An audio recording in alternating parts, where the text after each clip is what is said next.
तर तुमच्या सगळ्या अशा छान छान सुंदर लेकरांसाठी तुम्हीच एकदा टाळ्या वाजवा तुमच्या स्वतःसाठी. ते रस्त्यावर थांबलेले दादा येऊ शकतात, तुम्ही इकडे काही कार्यकर्ते येतात का? हे बघ दादा, हे जे मागणं आवाज घुमतोय ना तो नको देऊ. हा, इको नको, हे घुमतोय ते.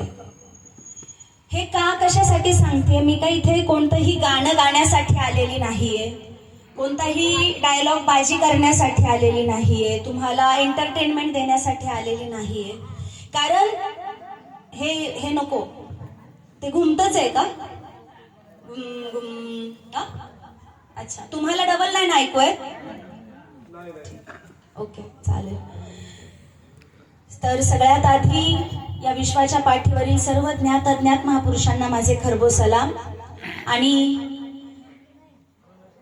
ज्यांच्यामुळे मी तुमच्या समोर ताठमानेनं उभी आहे, एक माणूस म्हणून जगती आहे, त्या तुमच्या माझ्या सगळ्यांच्या खऱ्या बापाला अर्थात भारतरत्न विश्वरत्न डॉक्टर बाबासाहेब आंबेडकर यांना विनम्र अभिवादन करते.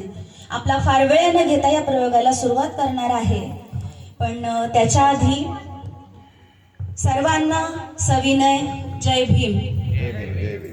चहा पिलात ना? बर, खाताय ती भाकरी कुणामुळे मिळते, मग त्याचं नाव घ्यायला कसली लाज? जय भीम. भैरी आहे थोड्या आणि थोड्या आगाऊपणे.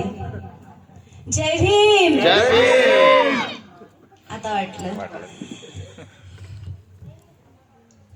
कारण ज्यांच्यामुळे आपण आहोत त्यांचं नाव घ्यायला लाज नाही वाटली पाहिजे, एवढंच मला वाटतं. आणि माझ्या आई वडिलांनी तर मला हेच शिकवलंय की त्यांनी फक्त मला जन्म दिलाय, मला नेहमी शिकवलेलं आहे की ज्यांच्यामुळे मी आहे, माझे खरे आई बाप कोण आहेत हे माझ्या बापाने मला, मी खूप लहान असताना रमाई बाबासाहेबांच्या फोटो पुढे नेऊन सांगितलं होतं की आम्ही फक्त तुला जन्म दिलाय, तुझे खरे आई वडील हे.